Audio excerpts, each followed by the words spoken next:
The wolf shall live with the lamb, the leopard shall lie down with the kid, the calf and the young lion and the fatling together, and a little child shall lead them. I don't know about you, but it's hard for me to imagine this kind of a peaceable kingdom that Isaiah envisions. For those of you who know me will undoubtedly agree with my confession that I'm not exactly an animal person. I would struggle to find peace lying down with a dog or a cat, let alone a wolf or a lion. If you would have seen me when we spotted a mouse in our house a few months ago, you would understand how ridiculous it is for me to envision any kind of serenity if there were a leopard in our living room. Now, don't get me wrong, I don't have anything against animals.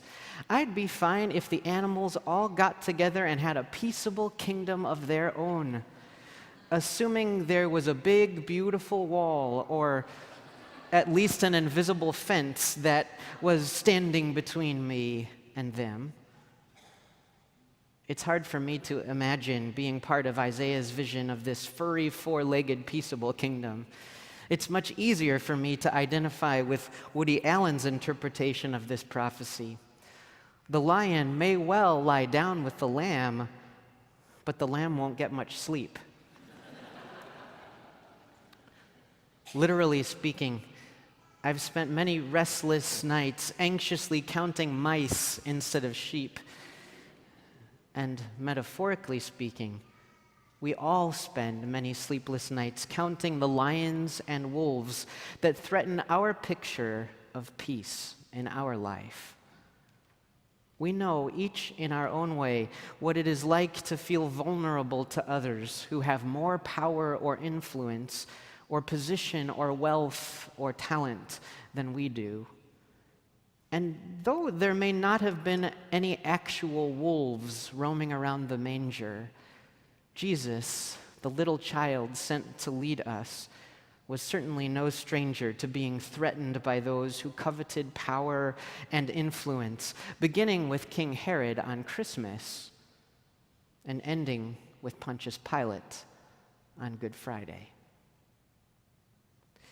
As much as we'd prefer to think of ourselves as the sweet lambs of this world, if we're honest, even the most loving, thoughtful, caring, enlightened among us can count the sheep whom we've threatened, often unintentionally, perhaps by our neglect, or our silence, or our selfishness, by abusing whatever privilege we've been given, power or position or wealth or talent. But what is most amazing about God's peaceable kingdom is that it matters far less whether we are a lion or a lamb. What really matters is the child who leads all of us.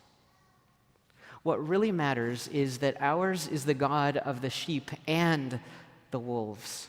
What really matters is that this holy child sees beyond our differences and longs to be our peace.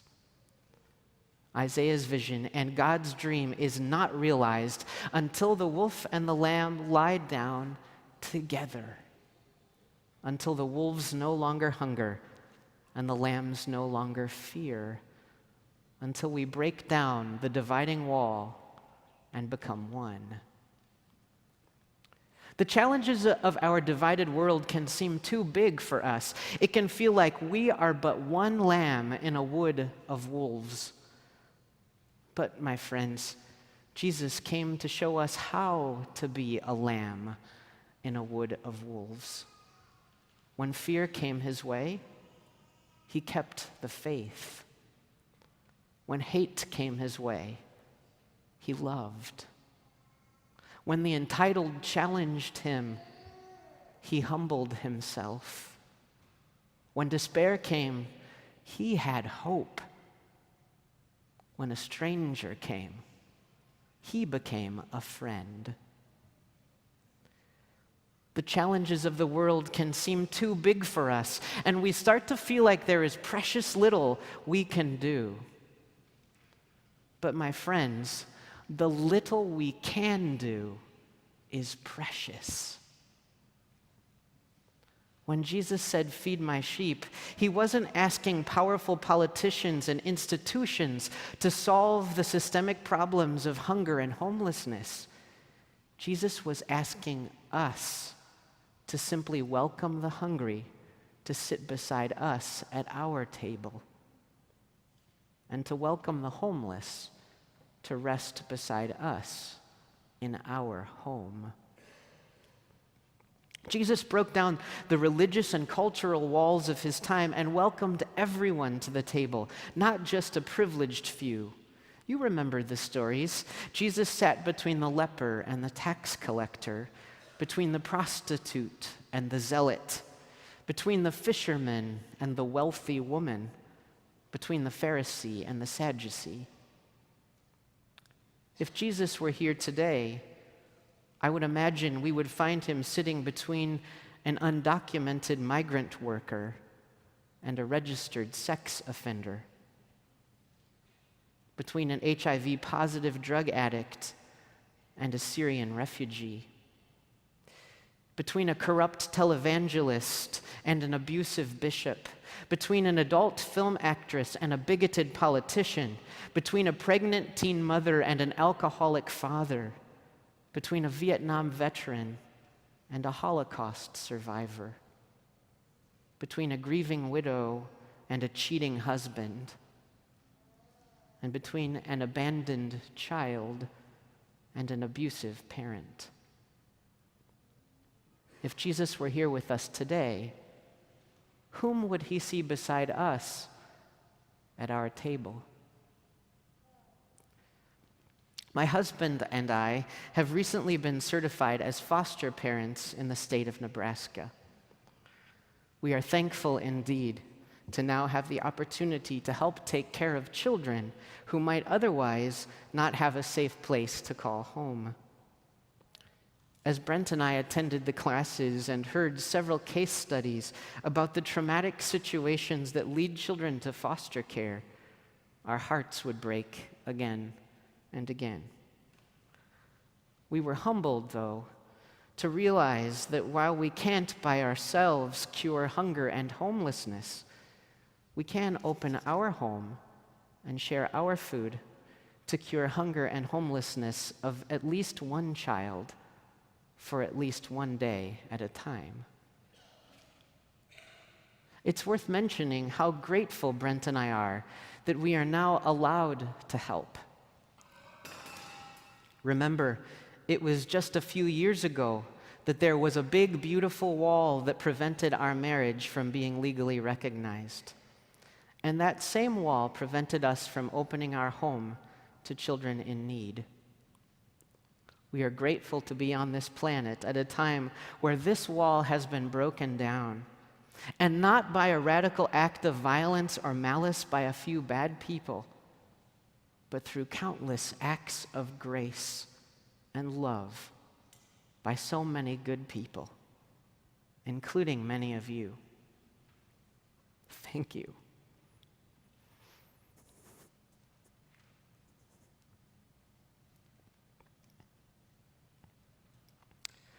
A few weeks ago, we hosted our first 3 foster children, 2 4-year-old twin girls and their 3-year-old brother. We had lots of food we'd hoped they might like to eat. We had many toys we hoped they might like to play with. We had beds made that we hoped would be comfortable for them to rest. We had hope that for this time, our house might feel like their home. However, even as we looked so forward to meeting our new friends, we couldn't help but think how scared those 3 must have been to be driven to a strange neighborhood, to walk up to a door of a house they had never seen before, and to meet people who are complete strangers whom they're immediately asked to rely upon. Brent and I were the strangers on the other side of what must have seemed like a big and high wall. Though the children were strangers to us too, Brent and I were the privileged strangers who had the privilege to break down the wall, to open the door, and to set an extra place at the table. Brent and I had never been on their side of that kind of wall.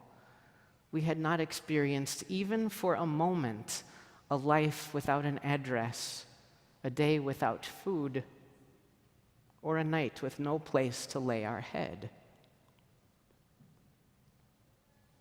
But Brent and I had also never fully experienced or understood the extent of our privilege on our side of the wall until we had the opportunity to open our door to those 3 beautiful children. We had such a wonderful time with them, and we will never forget them. As an aside, I can't help but share the first question we were asked after they met us. One of the twins asked us 2 brand new first-time foster dads a most poignant and telling question. "Where's the girl that lives here?"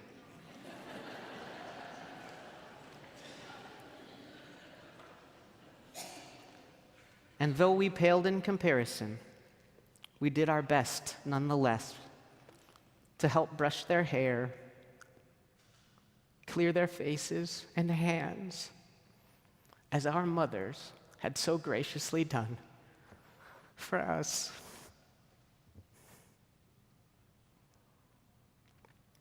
After we tucked them in and read bedtime stories and sang them lullabies that night, we couldn't help but have tears in our eyes, thinking of all the days and months and years that had gone by when these 3 children, and so many others like them, were sleeping on the street or in a car or in a homeless shelter, while we had empty beds and extra bathrooms and empty chairs and more food than we could ever need every single night of our lives. It wasn't until those children opened our eyes that we saw fully the wall of privilege that we had built around our home, a wall that had been invisible to us on our side.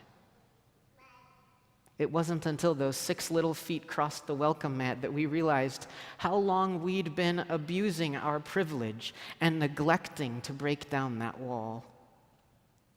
We welcomed those first 3 guests, hoping that for this time our house might feel like home to them. But what ended up happening was that for the first time, we experienced our house as a gift from God that we had the privilege to share. I don't think it was a coincidence that the next morning in worship here, we sang these words: "No more a stranger or a guest, but like a child at home." Our visit with these children made me think about our church's experience with its visitors. Every Sunday, strangers summon the courage to walk through these doors, crossing over the big, beautiful wall that separates our sanctuary from their world. How do we invite them in? As strangers in our church? As guests in our church? Or as a child at home in their church? We who gather in this congregation each week have come to feel at home here. And though we are strangers to the guests who come into this place, we are the privileged strangers who have already come to know this sanctuary as home and to know these people as family. When we break down the wall and truly welcome the stranger to be a child at home among us, we will be transformed. We will stop expecting the church to provide what we need and begin to understand the privilege we have to set this holy table for Christ's hungry and thirsty world. we will begin to understand the privilege we have to open these doors to every person among us so that we all may be no more a stranger or a guest, but like a child at home. If Jesus were here today, whom would he see beside us at this table? Well, he would see the descendants of those who were forced to ride in the back of the bus, sitting in the pew right beside the descendants of those who shoved them to the back of the buses. He would see the descendants of those who have come to our country from foreign lands, praying right beside the descendants of those whom they persecuted when they arrived here. He would see the descendants of those who would have rejoiced to see Pastor Barb and Pastor Jen and Pastor Jeannie wearing robes and standing in pulpits, standing and praying beside the descendants of those that argued that no woman should have a voice in the church. He would see the descendants of those who argued that marriage is intended only for a man and a woman, sharing the sacraments beside the descendants of those who would have rejoiced to see the day I could vow to love my husband for as long as we both shall live. For Christ is our peace. In his flesh, he has made both groups into one and has broken down the dividing wall between us. Jesus Christ does not build walls. Christians build walls.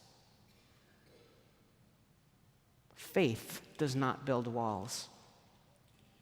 Fear builds walls. Love does not build walls. Hate builds walls.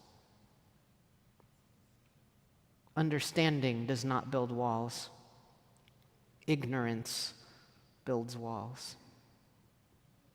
Need does not build walls. Privilege builds walls. In Christ, there is no Jew or Greek.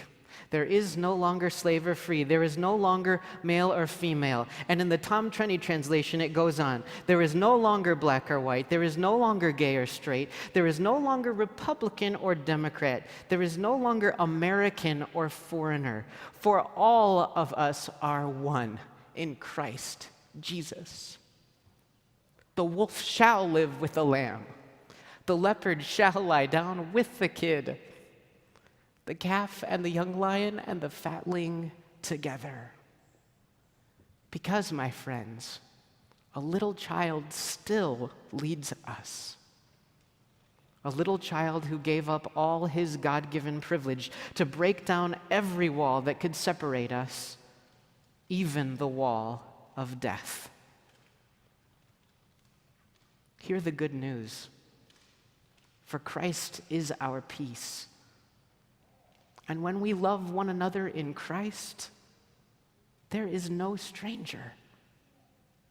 There is no guest. We are all but like a child at home. Thanks be to God. Amen.